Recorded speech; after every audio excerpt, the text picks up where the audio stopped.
Hi folks, I'm Bruce Campbell. I'm here on the set of Burn Notice, and sorry we can't be there tonight to honor Bill Grefé and all the other legends, all the pioneers who made filming in Miami possible. This is a special night because we're really celebrating their love of film and how they set up Miami as a viable place to shoot.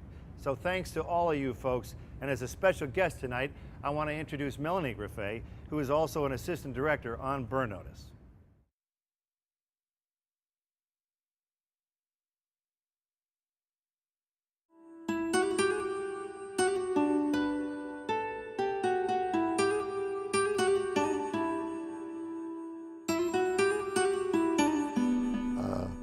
Well, this insane business I've been in for about 125 years, and I thought I wanted to be an actor, and I did the summer stock bid in the Maverick Theater in Woodstock, New York, with a guy that went on to become pretty well known, Lee Marvin, the actor. And then I did some stuff over in Chatham on the Cape and off Broadway. But then the Korean War came along, and I'd seen too many John Wayne movies, so I joined the military. And after I got out, when the war ended, I got out and got married, and I thought, boy, this acting is not too secure, you know. So I sort of took my frustrations out on writing, and I wrote 100 scripts, and I got the rejection slips to prove it, you know. And finally, I sold one called The Checkered Flag, which was about a racing movie. Very first day, the director had a nervous breakdown, collapsed, and the DP was an old pro, and he listened and he said the writer knows all about it, make him the director. And this is 1 o'clock in the morning in a motel room in Sebring. I'm over in the corner, my God, I'm gonna direct this movie, you know. So the next day I started directing, and fortunately the picture turned out you know, successful, made money, and so that sort of kicked my career off.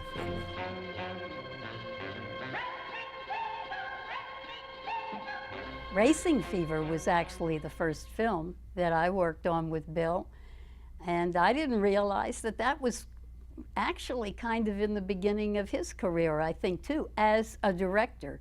He'd been writing for some time before that. And that was the first film in Florida that ever got a major release. It was Allied artists picked it up. Behind the glamour of Florida's sporting life, a blazing torrent of emotions, and suddenly a grueling race becomes a deadly vendetta. So I literally wrote Death Curse of Tartu, which was the monster in the Everglades.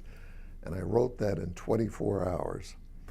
And I thought, what can I write about? So I just took the age-old premise that the Pharaoh in Egypt, anybody that disturbs the pyramid, he'll come back and haunt him. Well, I just took that ancient Indian witch doctor in the Everglades, anyone that he'll come back as a wild animal. And so I shot that film in 7 days. The Death Curse of Tartu. A legend black with evil and red with the blood of innocent youth. Photographed in the forbidding depths of the Florida Everglades, this is the incredible story of an archaeological excursion. And I guess the first memory of being on a set, not only did I grow up on a set, but was my dad putting my mom on a stretcher, covering her with a sheet and putting size 12 shoes on, and she was a dead person going into ambulance. From then, since the Coconut Grove at that time was sort of the Haight-Ashbury of the East Coast. It was all the hippie movement, and everybody was in the Grove. And so I wrote this story and developed the screenplay. And I went to California, and it was about an older woman and a younger gigolo type thing. So I thought Rita Hayworth would be perfect for the movie. That's some of these cute Grove talk. By the way, how is your daughter Jackie? Fine. Stanley, a snake who trusted his natural enemy and was used to carry out a man's personal vengeance. Stanley. Stanley has been one of the biggest, they call them now grindhouse movies. which recently Quentin Tarantino invited me out to LA to show it in a theater he's part owner of. And so we showed Stanley, and we showed another picture I did called Impulse with William Shatner. So.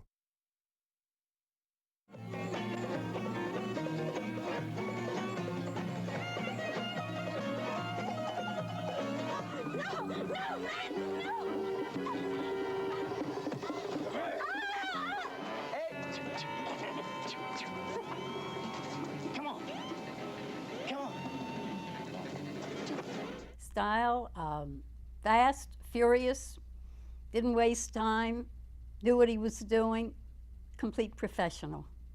He contributed to a lot of people's start in the business. He's very gracious with giving people a chance to, or try to give them a chance to be involved in the business. I had written a script called Mako, Jaws of Death, which was, since Stanley was successful, I thought, well, I'll keep with the animal trend, but this was about a guy that loves sharks and had communication with sharks.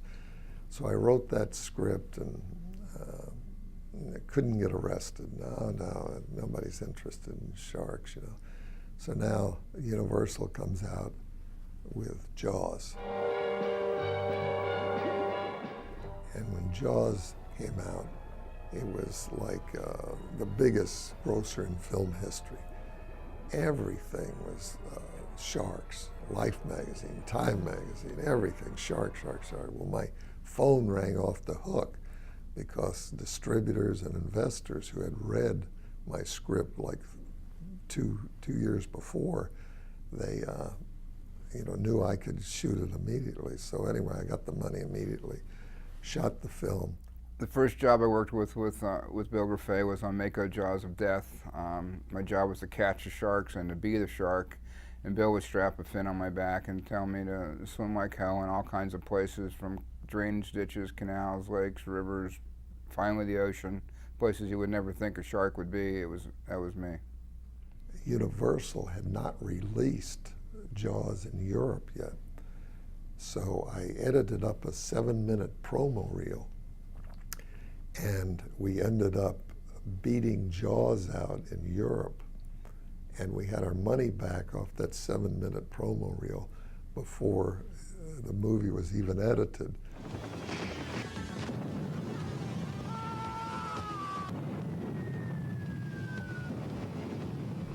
George Fernandez was from Hialeah, and George was a Vietnam veteran, and he wrote a script called Ceasefire.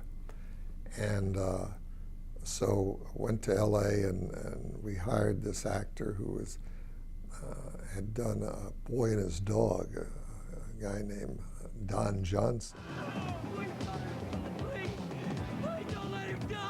So the Michael Mann people called me up, and they said, Bill, we got this agent that's driving us absolutely crazy. Can we see any dailies on this guy, Don Johnson?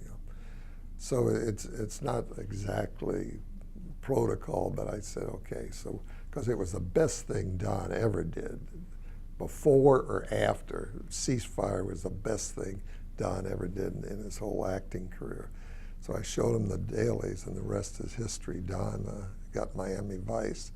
The films that he did that the young people today love, I think that's a wonderful thing and a tribute to this man.